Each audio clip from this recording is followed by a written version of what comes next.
Bulletin आरंभ करबा एक बड़ खबर रु खोर्धारे फुटिला बोमा बोमा विस्फोरण रे जनकर मृत्यु होइतबा सूचना मिलिछि। बाइक रे बोमा नै जिबा बेले विस्फोरण होइतबा सूचना मिलिछि। बोमा फुटी जिबारु बाइक रे थिबा जनकर मृत्यु होइतबा बेले अन्य जणे गुरुतर आहत होइछन्ति। सदर थाना सढ़ेगड़ गां रास्ता रे एही विस्फोरण घटिछि। मृताहतଙ୍କ घर सढ़ेगड़ गां रे होइतबा सूचना मिलिछि। तेबे एमाने बोमा केउठु आनिले एवं कुआडे नेउथिले ताहा एपर्यंत स्पष्ट जना पड़ी नाही।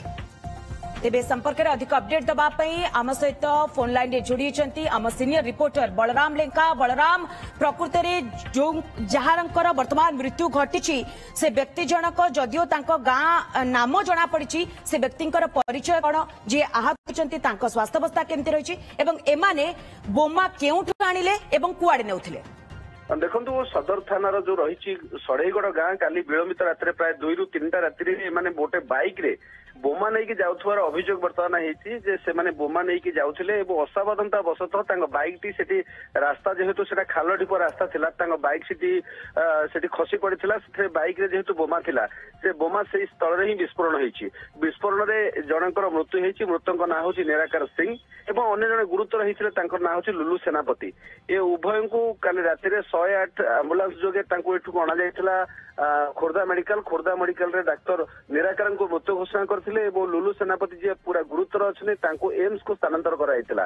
तेबे एबे घटनास्थल रे पुलिस पहुंची सदर थाना पुलिस पहुंचला पर जबत होईची बाइक टी जो बाइक सेठी पड़िकी रहितला ताको जबत करा जायछि। साइंटिफिक टीम मध्य से स्थानरू जो बोमा जो फुटिला परर जो सामग्री पड़ी ताकू सब जबत करी ताकू टेस्ट पाई सेठी नउछि।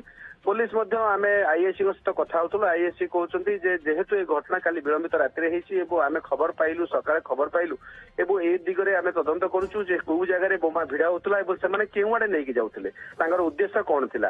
तेणु ए सब जिंस तदंत कला पर ही स्पष्ट हबो। तेबे बलराम केते परिमाण रो बोमा एमाने नेकी जाउथिले से नै कोनसे अपडेट सूचना आसी पारुछि कि पुलिस घटनास्थल रे पहुंचिलानि कि तदंत कोन वर्तमान आगे छी। मुझे आपको सूचना देली जे गोटे बैग रे से बोमा लेके जाउथिले एवं बोमा विस्फोरण हो सारी तेणु बैग रे केते बोमा थिला ता जणा पड़िनी किंतु 2 ରୁ एकाधिक बोमा से थिबा कथा जहां पुलिस अनुमान करूची एवं बाइक टा मदन क्षतिग्रस्त होईची एवं जनकर मृत्यु एवं अन्य जने गुरुतर होईचंती। तेणु पुलिस तो सेठी पहुंच सारी सदर थाना पुलिस पहुंच सारी एवं से जगार मध्य समस्त जो बोमा विस्फोरण परर जो पड़ी सब विभिन्न सामग्री पड़ी ताकू मध्य जबत करा जायछि। साइंटिफिक टीम सहायता नि जायछि एवं ए समस्त जिंस बर्तमान तदंत चलछि। सबुठारु बड़ कथा हला जे गुरुतर जनक तांका अवस्था संकटापन्न रहिछि से बर्तमान एम्स रे अछंती। तेणु तांकर चिकित्सा पई मध्ये व्यवस्था करा जाउछि एवं पुलिस सेठी पहुंची ए सब समस्त जिंस जबत करिछि एवं खोज। तबे बलराम जे व्यक्ति जनक वर्तमान पक्षरे गुरुतर अछंती तांका अवस्था मध्ये संकटापन्न अछि तांका परिवार पक्षरु कोनसे प्रतिक्रिया हस्तगत होई पारुछि कि देखो प्रतिक्रिया परिवार लोक बर्तमान जहाँ पुलिस खबर अच्छी जेहेतु गोटे बेआईन भाव से बोमा नहीं जाऊे तेणु पुलिस को सठिक सहयोग मिलूनी जहाँ से कहते पुलिस कहते किंतु परिवार लोक बर्तमान चिकित्सा एम्स रही तेणु से सहित जोगाजोग संभवपर हो पारे केवल पुलिस सूत्रु आम जेहेतु स्वास्थ्य अवस्था संपर्क में बुझे चेष्टा करूँ पुलिस स्पष्ट करुच्ची अवस्था गुरुतर रही चिकित्सा चली परिवार लोक से सहित अच्छा। ओके बलराम, नजर रखि कारण जेहेतु जड़े व्यक्ति वर्तमान पक्षरे मृत्यु होता बेले जड़े वर्तमान गुरुतर आहत अच्छा वर्तमान चिकित्सा किंतु बोमा केउठु से आणुथिले कुआडे नौथिले केते परिमाण रो बोमा थिला जेहेतु पुलिस तदंत जारी रखिछि।